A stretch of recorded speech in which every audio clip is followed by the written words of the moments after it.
Good morning friends, welcome back to Parnika tutorials. In this video, I want to discuss few more numerical questions related to TLB. These kind of questions will help you to understand the concept in a better way. So I request everyone to watch the complete video for better understanding.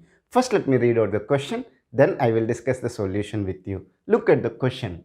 TLB access time is 20 nanoseconds, main memory access time is 50 nanoseconds, TLB hit ratio is 70%. If hit ratio is 70%, then miss ratio is 30%. The page table levels is 1. If no page faults, then what is the effective access time they are asking? So, whenever the CPU generates the logical address, okay, the logical address consists of page number and page offset. Okay. Now, the TLB, which is a translation look aside buffer, which is nothing but your cache memory, will store few information about the page table. What is the purpose of page table? The page table for each process will have the information that a particular page is available in the main memory or not. If it is available, in which frame of the main memory is available. So, the number of entries in the page table will be equal to number of pages in a process. Suppose let's take that a process is having 10 pages from page number 0 to page number 9. Okay, is it clear? Now, the page number 0 is available in the frame number 1. Page number 1 is available in the frame number 2. Page number 9 is available in frame number 3. And remaining pages are not available in the main memory. So, whether the particular page is available in the main memory or not, we will have present or absent bit. If present or absent bit is kept as 1, then meaning is that particular page is available in the main memory and it is available in which frame.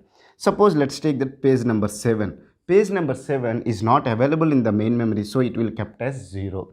So now what usually we will do is that we will look at the page table, and if the particular page is available of a process, then we will go to the main memory and access the information. Let's take that the particular page is not available in the main memory, we will call it as a page fault, but they are telling that there are no page faults. So whatever the CPU is accessing a particular page is available in the main memory. Is it clear? Now, a page table also will be stored in the main memory. So if we use the page table and access the main memory, then we need to access the main memory for 2 times. So main memory access time is more. So that's why they have introduced a TLB, which is a translation look aside buffer, where the size of the TLB is less as compared to the main memory. So the access time also will be less. Even if you look at in this numerical question also,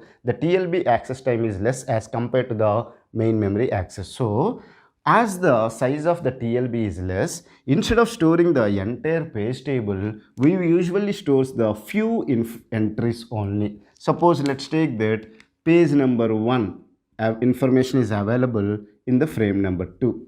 Now page number 9 information is available in the frame number 3, but it does not have the entry related to the page number 0. So now if CPU is accessing the page number 1 information, then instead of looking at the page table, first it will look at the TLB. Yes, the page number 1 entry is there. What it is saying, the page number 1 of a particular process is available in the main memory frame number 2. So it will go to the main memory frame number 2 and access the information. Is it clear? Now let's take that CPU has generated the page number 0. CPU want to know some instruction from the page number 0. Okay, now first it will look at the TLB. Whether page number 0 information is available? No. So we will say that it is a TLB miss. Meaning is that whatever the page CPU is trying to access, that information, that page will not be available in the TLB. The page will be available in the main memory. That particular page information, in which frame it is there, is not available in the TLB. Then we will say that it is a TLB miss. If TLB miss happens, then we have to look at the information in the page table. Obviously, Now page number 0 is there in the frame number 1. So to access the page table, first we need to access the main memory, then we have to access. So if TLB hit happens, then the time taken will be TLB access time plus main memory access time. If TLB miss happens, then to check whether the information is available in the TLB or not, we have to access the TLB. Then again you need to access the page table. So one memory access for the page table, and again you need to access the particular page in a frame. So again you are accessing the main memory. So what I want to say is that effective access time will be equal to, if the hit ratio is P, okay, if a hit happens, the time taken will be to access the TLB and the main memory. Is it clear? If miss, meaning is that 1 minus P, okay, is it clear? Then first, to know that it is not there in the TLB, you need to access the TLB. Then you need to access the page table.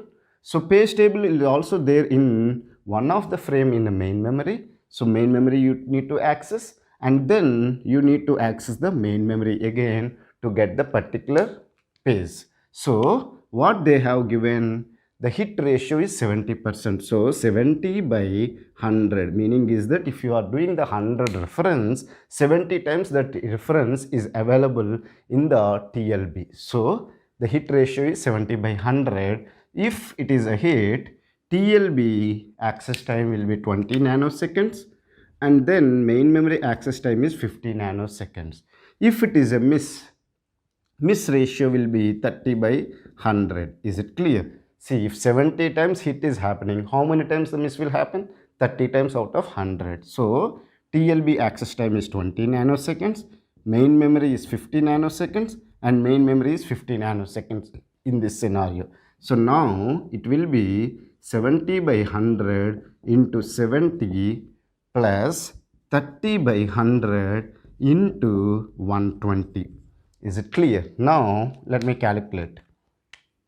This 0 will be cancelled. This 0 will be cancelled. So it will be 49 plus 36. Is it clear? So 49 plus 36 will be 85 nanoseconds. So if it is a single level page table and page table hit ratio is 70%, hit ratio is 85 nanoseconds. Sorry, effective access time is 85 nanoseconds. Now what we will do is that we will increase the hit ratio and we will see what will be the impact on the effective access time. Is it clear? Instead of 70%, we will make it as 90%. And we will see whether the effective access time will reduce or will increase. So instead of here 70, you need to consider it as a 90, and here in place of 30 you need to consider 10. Okay, then here it will become 90. Instead of erasing everything, we will adjust. Okay, 90, and here it will be 10. Okay, so obviously this will change. Is it clear? We need to erase this line. So 7 into 9, okay, will be 63. Okay, 7 9s are 63, and then you have a 12. So which will be how much? 75 nanoseconds. So when the hit ratio is 70%, effective access time will be 85 nanoseconds. If hit ratio is 90%, then effective access time is 75 nanoseconds. So if hit ratio is increasing, the effective access time is decreasing. Is it clear? Obviously, if hit ratio is increasing, then the main memory access time will be less, because you will access the TLB, then you will access the main memory. If a miss has happened, then you need to access the TLB and you need to access the 2 times main memory if it is a single level paging. I hope you have understood the relation between the hit ratio and the effective access time. Why I am telling this kind of information also, maybe in interview or some competitive exams, they may ask you theoretical question also. Is it clear? So you should be in a position to answer those questions. Now what we will do is that instead of single level paging, we will make it into 2 level paging. then what will be the effective access time? We will compute it. Is it clear? Are you able to understand it or not? Now look at here. If it is a two-level paging, meaning why we will go for the multi-level paging? If the page table size is greater than the frame size, because usually we need to keep the page table in one of the frame of the main memory. If the page table size is greater than the frame size, then obviously we cannot keep it in a single frame. So that's why what we will do, that page table again we will divide into pages, and then we will go for the multi-level paging. So if it is a two-level paging, then how it will looks like is that I will discuss with you. Even in the earlier videos I have discussed about the multi-level paging. Anyway, I will discuss again for you. Now CPU has generated the logical address. Now as it is a two-level paging, you will have the outer page table. Okay, let me write it as OPT, outer page table, and then you have the inner page table, because it is a two levels. So this is the first level, this is the second level. Is it clear? Means this is outer and this is inner, and then you have the main memory. Is it clear? Are you able to understand it or not? So what is the meaning?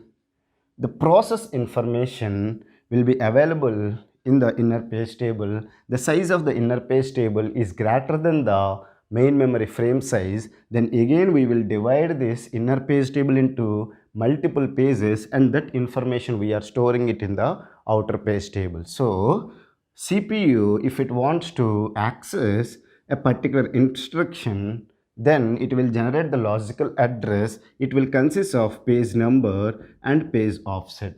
First it will access the outer page table, then it will access the inner page table, then it will access the main memory.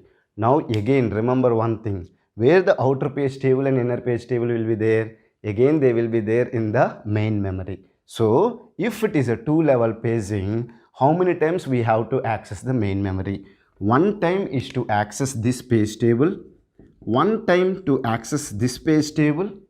Is it clear? Are you able to understand? Then again you need to access the main memory to access the particular page from one of the frame in the main memory. So if it is two-level paging, two times for the page table you need to access the main memory, and once to access the particular information. If it is a three-level paging, three times you need to access the page table. So it is nothing but page table is nothing but you are accessing the main memory, and once you need to access the main memory again. Is it clear? So if you got this information, then if they increase the page table levels to any level, you can easily solve this question. Is it clear? I hope you have understood about the two-level paging and why it is 2 into main memory access time plus again once main memory. Is it clear? See, page table is obviously there in the main memory. So for your understanding here, I have written 2 into page table access. Page table access is nothing but the main memory access, because the page table will be available in the main memory only. Now let me solve this question for you. So effective access time is equal to hit ratio into, let me write it here first, then I will discuss the solution with you. Okay, effective access time is equal to hit ratio plus TLB access time plus main memory access time plus 1 minus P into TLB access time plus here two-level paging, so 2 into page table access plus main memory access. Is it clear? With this information, let me solve this question. Page table hit ratio is 90%, so 90 by 100 will be TLB 20 and main memory is 50.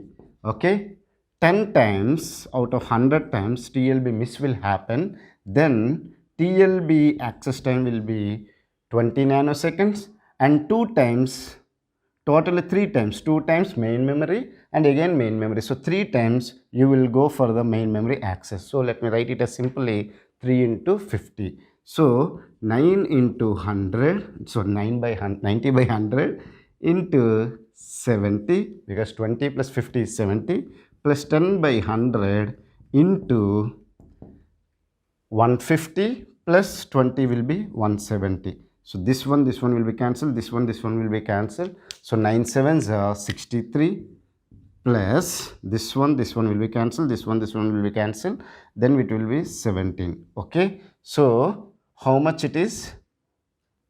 93 plus 17, oh, sorry 60, sorry 63 plus 17 is how much? 80. Okay, 80 nanoseconds. Is it clear? Are you able to understand it or not?